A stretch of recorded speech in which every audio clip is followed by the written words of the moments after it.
Assalamualaikum warahmatullahi wabarakatuh. Hari ini kita akan belajar tentang pola bilangan.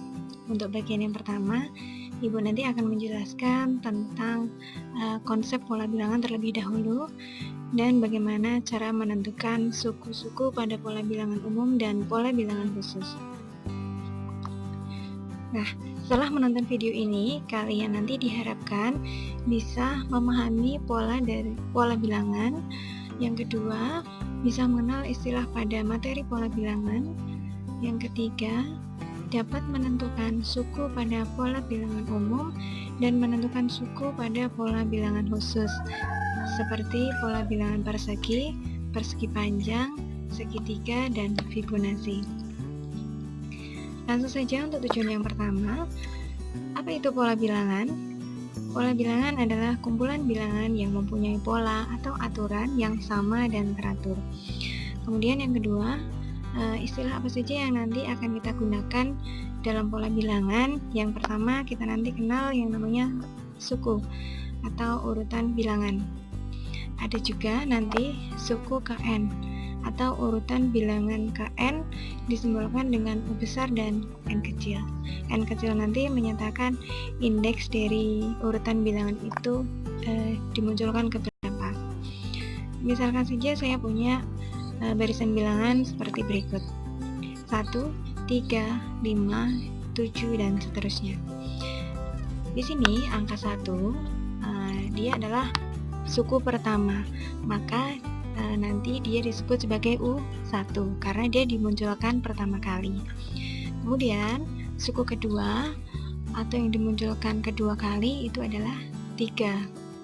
Berikutnya suku ketiganya adalah 5, suku keempatnya 7, begitu seterusnya ya. Jadi untuk UN atau U1, U2 itu nanti akan kita pakai, istilah itu akan kita pakai setelah dalam mempelajari bab ini.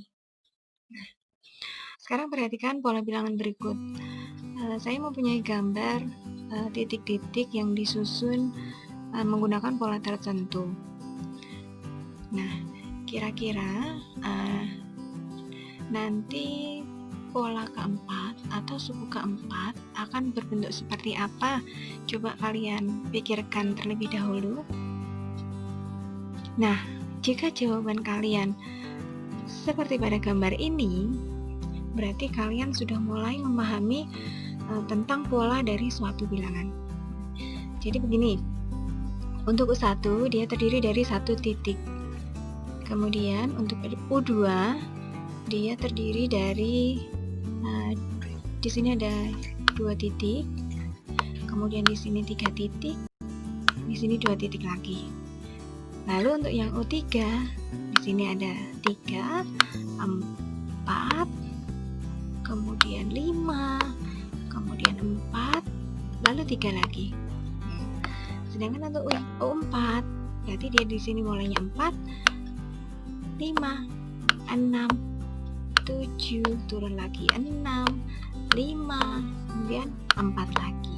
Begitu ya. Jadi dari sini sudah mulai memahami tentang pola atau aturan bilangan. Nah, sekarang Ibu punya gambar yang kedua. Gambar ini lebih mudah lagi. Nah, karena dia bentuknya adalah bangun datar. Nah, perhatikan.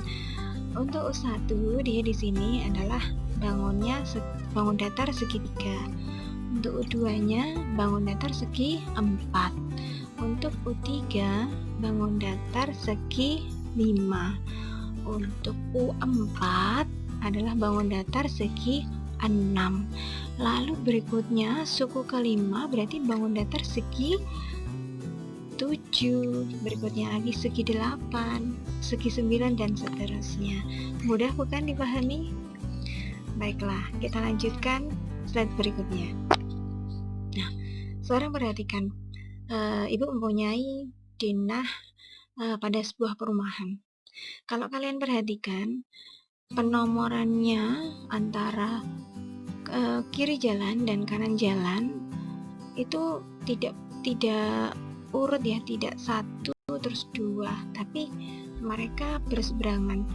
angka satunya berada di sini, kemudian 2-nya itu ada di depannya, jadi tidak bersebelahan. Kalau kita perhatikan untuk urutan yang di sini, misalkan di sini kiri jalan, ya ada urutannya nomor 1, kemudian 3, lanjutkan lagi 5, kemudian 7, 9, 11, 13, 15, 17, 19, dan seterusnya. Kemudian di sebelah sini saya sebutkan sebelah kanan jalan, dia dimulainya dari nomor 2, kemudian 4, 6, 8, 10, 12, 14, 16, 18, 20, dan seterusnya. Nah, kira-kira kalau nanti akan dibangun rumah di sebelah sini, dapatkah kalian menemukan kira-kira mau diberi angka berapa nanti? Yaps, betul sekali, diberi angka 22. Kenapa bisa 22? Karena di sebelah kanan jalan di sini penomorannya adalah nomornya dia selisihnya 22 semua ya.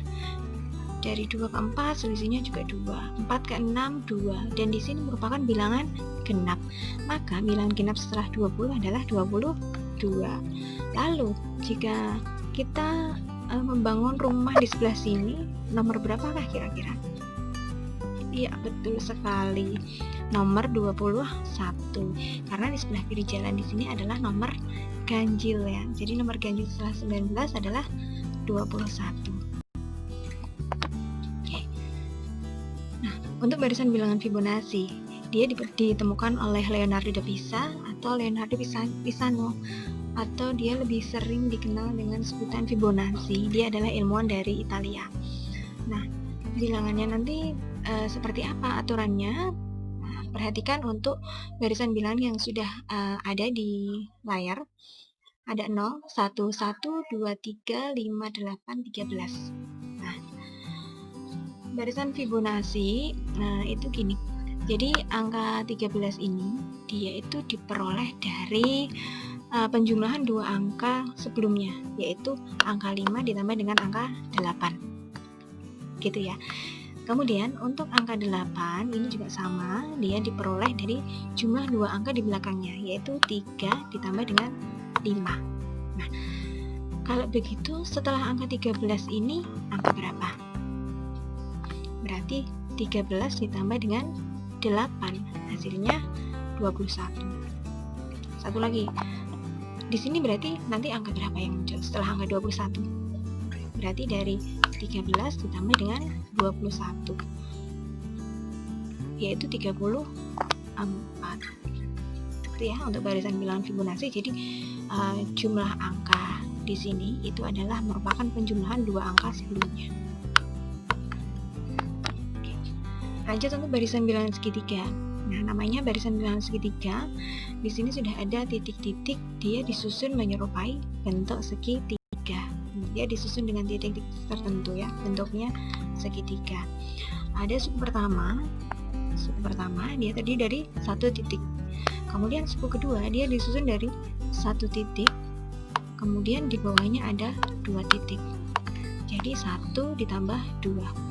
Untuk suku ketiga, nah dia disusun dari 1 titik, di bawahnya 2 titik, bawahnya lagi 3 titik. Berarti 1 tambah 2 ditambah 3. Kemudian untuk suku keempat sama, berarti 1 tambah 2 tambah 3 tambah 4. Kemudian untuk suku kelima juga sama, 1 tambah 2 tambah 3 tambah 4 tambah 5. U1-nya jumlahnya tetap 1 ya, U2-nya jumlahnya 3, U3 jumlahnya 6, U4 jumlahnya 10, U5 jumlahnya 15. Lalu jika nanti di sini ada U6, kira-kira bentuknya akan seperti apa? Iya, betul sekali. Akan terdiri dari 1 titik, 2 titik, 3 titik, 4 titik, 5 titik, 6 titik. Jadi 1 tambah 2 tambah 3 tambah 4 tambah 5 tambah 6 sama dengan 21. Jadi di sini nanti bisa disimbolkan untuk barisan bilangan segitiga, itu kita bisa menggunakan rumus setengah kalikan n dikalikan n plus 1. Misalkan saja saya mau mencari U4 ya, berarti n nya nanti kita ganti dengan 4. Nah, U4 sama dengan setengah dikalikan 4 dikalikan dalam kurung 4 ditambah 1. Setengah dari 4, 2 dikalikan 5, hasilnya 10. Sama bukan? Begitu juga dengan U6. Nah, N-nya kita ganti 6, setengah kali 6 dikalikan dalam kurung 6 tambah 1. Setengahnya 63 kali 7 sama dengan 21. Kita lanjutkan untuk bilangan persegi panjang. Dalam bilangan persegi panjang, titik-titiknya juga disusun menyerupai bentuk persegi panjang. Kita lihat untuk suku yang pertama. Ya, dia lebarnya 2, tingginya 1. Berarti 1 dikalikan 2. Kemudian untuk suku kedua, tingginya 2, lebarnya 3. Berarti 2 dikalikan 3. Untuk suku ketiga, tingginya 3, lebarnya 4. Berarti 3 dikali 4. Untuk suku keempat, tingginya 4, lebarnya 5. Berarti 4 kali 5. U1-nya 2, U2 6, U3-nya 12, U4-nya 20. Lalu, jika di sini ada U5, berarti berapa dong polanya? Iya, betul sekali. 5 kali 6 sama dengan 30. Lalu kalau U6, berarti 6 kali 7 sama dengan 42. Nah, dari sini untuk bilangan persegi panjang bisa kita ambil kesimpulan untuk UN-nya adalah N dikalikan N ditambah 1. Kalau N-nya di sini nanti 2, berarti nanti di sini N plus 1-nya kan 3. Sama kan ya, misalnya U2 berarti 2 kalikan 3. Kalau misalkan U10, saya mau mencari U10, N-nya 10 ya, berarti kan 10 dikalikan 11, hasilnya 110. Itu ya, nggak pakai rumus nggak apa-apa, yang penting kalian paham tentang polanya.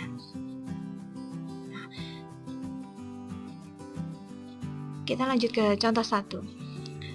Tentukan dua suku berikutnya dari barisan 24, 26, 29, 33. Saya tulis lagi ya barisannya 24, 26, 29, 23. Dari sini kita analisis dulu. 24 ke 26, 26 ke 29, 29 ke 33, kita cari dulu pola apa yang bisa kita terapkan di situ. Misalkan saja gini, 24 ke 26, berarti dia ada penambahan 2. Kemudian 26 ke 29 ada penambahan 3, 29 ke 33 ada penambahan 4. Nah, dari sini kan kita bisa lihat polanya. 2 ke 3 itu berarti kan dia nambahnya 1. 3 ke 4 dia nambahnya 1. Berarti nanti ke sini dia ditambah berapa dong? Ditambah 5. Ke sini lagi berarti ditambah dengan 6. Maka hasilnya 38 dan 44. Contoh kedua. Dua suku berikutnya dari bilangan 50, 45, 39, 32 adalah titik-titik. Nah, saya tulis lagi barisannya. 50, 45, 39, 32. Sama seperti tadi, kita cari dulu antara U1, U2 ada pola seperti apa kira-kira ya. 50 ke 45 berarti dia minus 5 ya. 45, 39 minusnya 6. 39 ke 32 minusnya 7. Nah, berarti ke sini nanti dia akan minus berapa coba?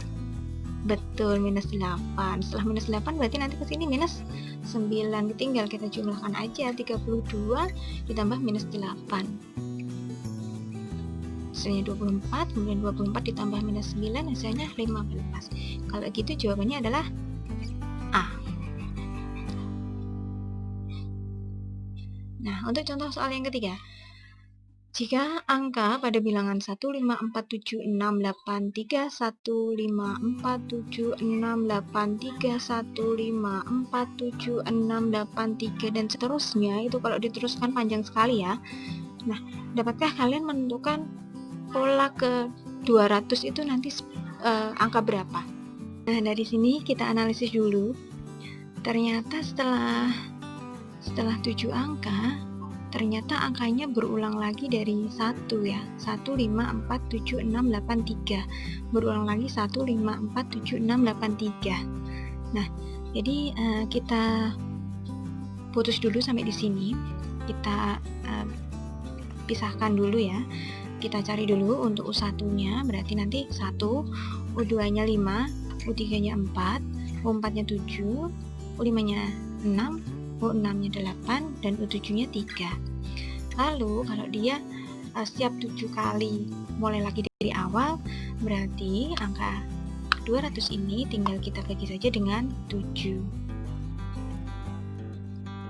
Ini ya, hasilnya ketemunya 28, dia sisanya 4. Nah, sisanya 4 ini. Nah, kalau dia sisanya 4, berarti kita tinggal ambil aja urutan yang keempat, yaitu suku ke-200 nanti berarti adalah angkanya adalah angka 7. Gitu ya, kira-kira. Semoga videonya bermanfaat dan mudah dipahami. Selamat belajar dari rumah. Jika memang sangat mendesak untuk keluar, jangan lupa menggunakan masker dan rajin cuci tangan dengan sabun. Terima kasih sudah menonton. Jangan lupa jika ada pertanyaan silahkan tulis di kolom komentar. Silahkan di-share ke seluruh sosial media yang kalian punya. Dan sampai jumpa di materi pembelajaran berikutnya. Assalamualaikum.